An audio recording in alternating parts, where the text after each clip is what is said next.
¿Qué tal amigos? Bienvenidos a una nueva misión de Tiempo de Inversión. Miramos con perspectiva en esta ocasión al fondo del mercado y a las estrategias de inversión que pueden ayudarnos a rentabilizar nuestras inversiones. Y lo hacemos en esta ocasión con Lola Yacutot, que es gestora de renta variable de Finaccess Value, agencia de valores. Lola, ¿qué tal? Bienvenida a Tiempo de Inversión. ¿Qué tal? Muy buenas, Manuel, y muchas gracias por la invitación. Un verdadero placer saludarte en Tiempo de Inversión. ¿Cuáles son las claves y los riesgos que hay detrás de los mercados en un escenario de elevada inflación, de altos tipos de interés y de cierta inquietud ante la debilidad de una parte del sistema financiero derivada de la rapidez de esta subida de tipos de interés? Pues yo creo que son varios factores a tener en cuenta, ¿no? Yo creo que el primero, a lo mejor no es el que están dando más importancia por la relajación que ha tenido, pero sí es verdad que uno de los puntos principales es si vamos a entrar en recesión o no, ¿no? Y de cómo de gorda va a ser en el caso de entrar en recesión, ¿no? De momento la verdad es que no hay muchas señales, la economía aguanta bien, Alemania, que era un poco la que se mantenía ahí en la cuerda floja a principio del año, bueno, pues con esa caída de los componentes energéticos del precio del gas, con todo y sobre todo también de la reapertura de China y estos datos de China de PIB que estamos conociendo mejor de lo esperado, pues es verdad que ya han avisado, el Bundesbank ya ha avisado que no va a entrar en recesión, pero si bien es cierto que también pues a nivel general los datos de actividad siguen fuertes, sobre todo también en la parte del sector servicio, no tanto en manufacturas, y los datos de empleo pues siguen sólidos, ¿no? El segundo punto así que nos encontramos con más fricciones y es el que llevamos también varios meses, por no decir cerca ya de un año, luchando contra él, es pues el tema de la inflación. Es verdad que estamos en plena lucha para combatir la inflación. De hecho, los bancos centrales este mes de mayo se han estrenado ambos con subida de tipos de 25 puntos básicos tanto en Estados Unidos como en Europa, ¿no? Lo que pasa que aquí nos encontramos con dos escenarios diferentes, ¿no? En Estados Unidos la inflación está cayendo, aunque a un ritmo más lento. Este miércoles además vamos a conocer los datos de inflación en Estados Unidos. Se prevé que la general se mantenga en ese 5% que veíamos el mes anterior y que la subyacente, bueno, pues esté bajando levemente hasta el 5,5-5,4%, ¿no? Sin embargo, bueno, pues cualquier cifra más elevada o peor dato de estos, pues sí es verdad que podríamos ver cierto nerviosismo, sobre todo en esta parte de renta fija, que es donde más afecta, ¿no? Y aquí es verdad que encontramos una divergencia, sobre todo a nivel de mercado, ¿no? Y es que la FED en realidad no ha dicho que vaya a bajar los tipos, no lo ha comentado. Sin embargo, el mercado, si vemos las gráficas y si vemos la curva de tipos, pues ya está preveyendo que la primera bajada se puede producir tan pronto como en el mes de julio, ¿no? Para producirse adicionalmente 4 bajadas sucesivas en los próximos 12 meses, ¿no? En Europa tenemos una situación totalmente diferente, ¿no? En Europa la paradoja que se da es que aunque la inflación está cayendo por efecto de energía, pero la subyacente sigue subiendo, está en máximo, ¿no? Y además está muy pegajosa hasta que no consigue bajar, ¿no? Entonces, bueno, pues el BCE pues, ha seguido con su mensaje de que va a seguir subiendo los tipos de interés hasta combatir la inflación, ¿no? Entonces, esta divergencia de políticas monetarias a ambos lados del Atlántico también están teniendo su reflejo en el comportamiento del euro frente al dólar, ¿no? Que estamos viendo como el euro lleva revalorizándose unas semanas, ¿no? Otro punto que comentábamos de fricción, otro punto que preocupa al mercado, que lo comentabas, Manuel, era pues esa salud de la banca regional estadounidense. Es verdad que después de los episodios que hemos visto con estos bancos, como Silicon Valley Bank, con First Republic, adicionalmente hemos visto otros dos bancos pequeñitos pues pasando por ciertos problemas, pues esto es verdad que puede generar una crisis de confianza en el sector bancario estadounidense que finalmente, y aunque no haya motivos justificados por la solidez del sistema financiero europeo, pero acaba trasladándose a Europa, ¿no? Entonces, en ese sentido, nosotros lo que estamos viendo, bajo nuestro punto de vista, es que la SEC debería actuar porque aquí están interviniendo también muchos hedge funds que se ponen cortos y es verdad que con muy poco volumen de negociación, pues la verdad es que hacen bastante daño, ¿no? Entonces, la SEC debería impedir que los hedge funds, bueno, pues actúen o campen a sus anchas y pues poniéndose cortos en cierto tipo de valores que lo único que te genera es miedo y luego, bueno, pues efecto boomerang, ¿no? O efecto a lo mejor avalancha, ¿no? También es destacable, también estamos viendo otra cosa que nos preocupa y que yo creo que el mercado todavía no ha puesto encima de la mesa, lo está empezando a poner encima de la mesa, son las condiciones o la posible restricción del crédito que se puede dar, ¿no? Entonces, ayer conocimos en Estados Unidos, bueno, pues es el estado de crédito que realiza la Fed, ¿no? Y se constata que las condiciones de crédito comerciales, industriales e inmobiliarias, bueno, pues están endureciendo, ¿no? Entonces, es verdad que uno de los objetivos de la política monetaria que están siendo los bancos centrales es esa contracción del crédito, sobre todo en Estados Unidos, para luchar contra la inflación, bueno, pues para parar esa demanda, ¿no? Pero bueno, habrá que ver esto si no se les puede dar manos y a lo mejor acabar pues provocando una recesión que por el momento, como hemos comentado, bueno, más o menos estamos librándonos, ¿no? Y luego no hay que olvidar la parte corporativa de los beneficios y resultados. O sea, es decir, que estamos en plena temporada de resultados, llevamos ya meses diciendo que los resultados tienen que flojear y que los resultados tienen que verse perjudicados por esta ralentización económica, pero lo que estamos conociendo es que sigue habiendo fortaleza, ¿no? En Estados Unidos se han presentado ya pues, casi el 80% de las compañías. El 78% de los beneficios han sido mejor de lo esperado por el mercado, de lo previsto, y donde se esperaba una caída de los BPAs de algo superior al 8%, pues por el momento no llega al 4%, no esa caída, ¿no? Y en Europa, concretamente en el Eurostoxx 600, en el Stock 600, los beneficios es que siguen subiendo, se han incrementado un 19% de media. Es verdad que muy influenciados por el excelente comportamiento de los resultados del sector bancario, pero bueno, también con un porcentaje que alcanza el 65% de sorpresas positivas, ¿no?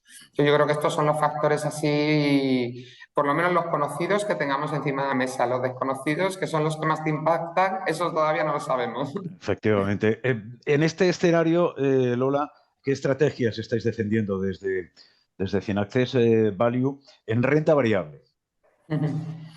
Pues en renta variable, a ver, lo que estamos es muy relativamente defensivos, ¿no? O sea, nosotros tenemos dos fondos, uno que es un mixto de renta variable, que invierte 50% en renta fija y 50% en renta variable, y otro que es un fondo de renta variable 100% puro, ¿no?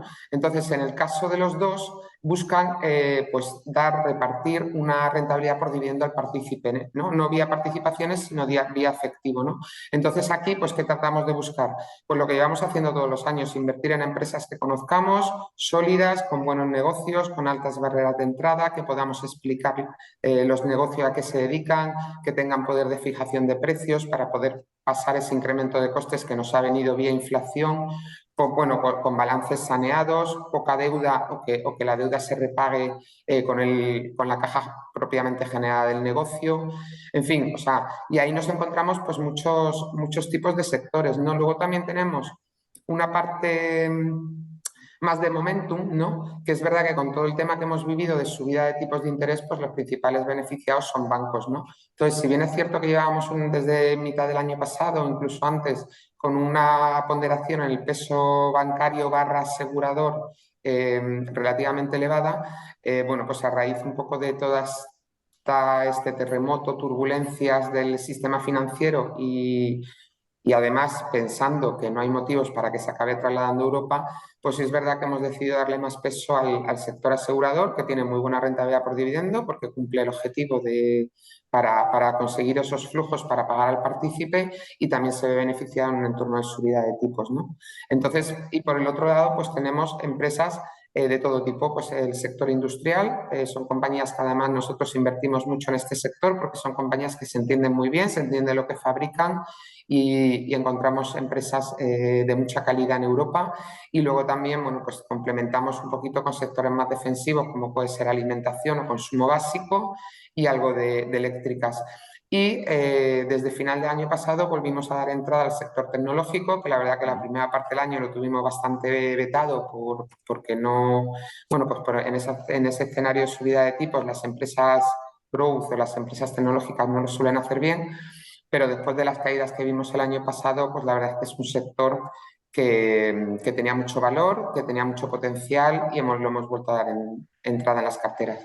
Lola, en renta variable tenéis un fondo que arrancaba, bueno, pues a principios de este ejercicio, 2023, un fondo de renta variable europea que invierte en compañías, en fin, que tienen prácticas y actividades relacionadas con el compromiso social. Es decir, es un fondo de impacto social, es un fondo dentro de los fondos sostenibles.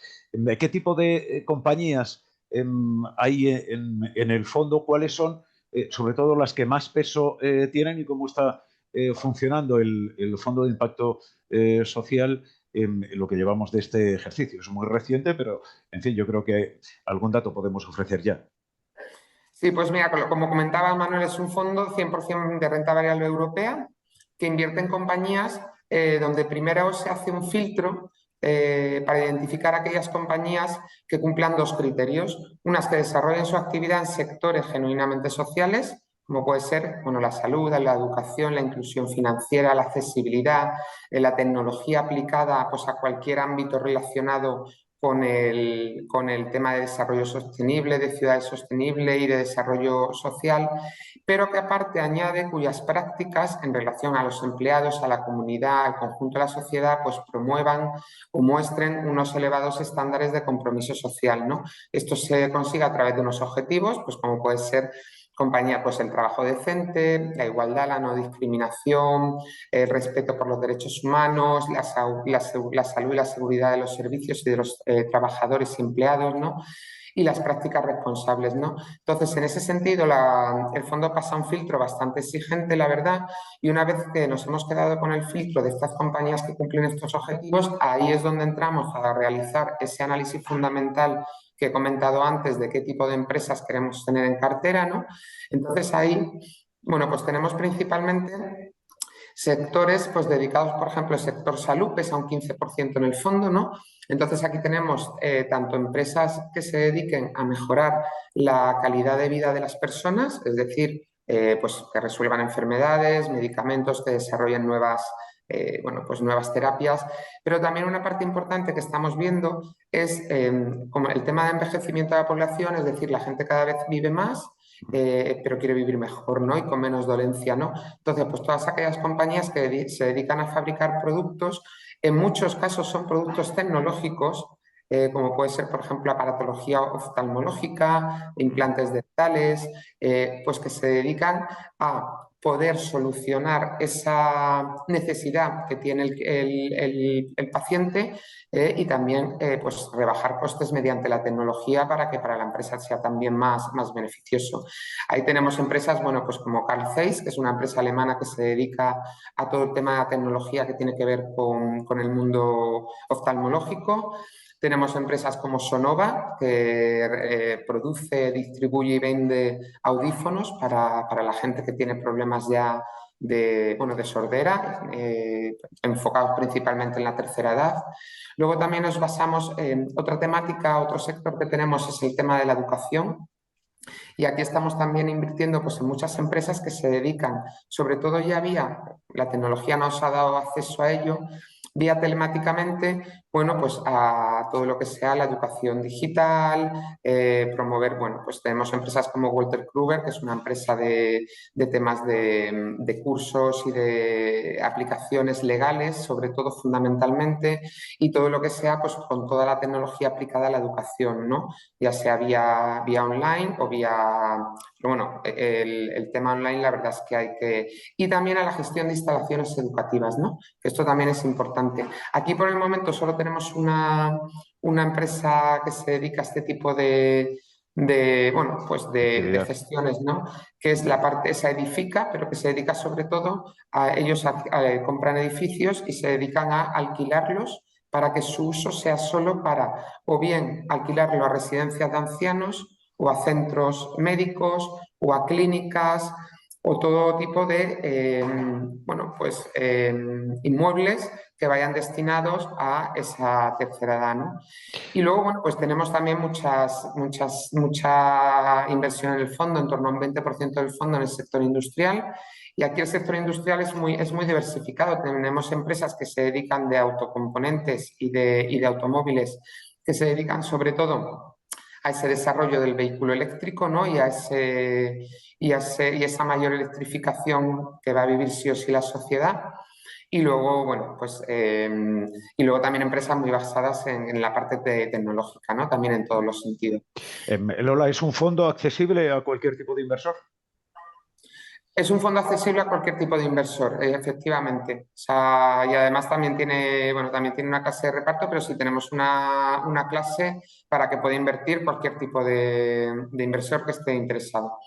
Está muy extendida muchas veces el pensamiento de que para invertir o cuando inviertes en fondos sostenibles, en este caso un fondo más de impacto social, en fin, hay que prescindir de parte de la rentabilidad para poder ofrecer empresas con este tipo de actividad. ¿Esto es así o no es así? Pues en parte sí, en parte no. Y lo explico. O sea, yo creo que aquí la gente que invierte, lo primero que tenemos que tener en cuenta de todo es que la gente que invierte en este fondo, obviamente quiere ganar rentabilidad, pero también tiene que tener un perfil de querer mejorar a través de sus inversiones, pues un poquito la sociedad, es decir, que quiere tener o que quiere aportar su granito de arena, ¿no? Entonces, en ese sentido, las personas que tengan estas inquietudes, pues obviamente es su fondo, ¿no? Ahora, dicho esto, esto no quiere decir que nosotros no busquemos la rentabilidad. Es decir, en ese filtro, por ejemplo, que comentábamos que han pasado las empresas, luego ya nosotros, o sea, entramos a hacer un análisis en profundidad de las compañías y ahí no nos quedamos con la compañía que tiene mejor rating y mejor calificación social, no. Ahí nos quedamos con la compañía que presenta mejores ratios, que está más barata, que tiene más potencial de revalorización, que presenta mejores márgenes, mejor beneficios. Entonces, en ese sentido, ahí sí creo que la combinación de análisis social y de análisis fundamental sirve para paliar en parte, y ahora explico esta parte, esa inquietud que pueda tener el inversor de estoy sacrificando rentabilidad por invertir en un producto sostenible.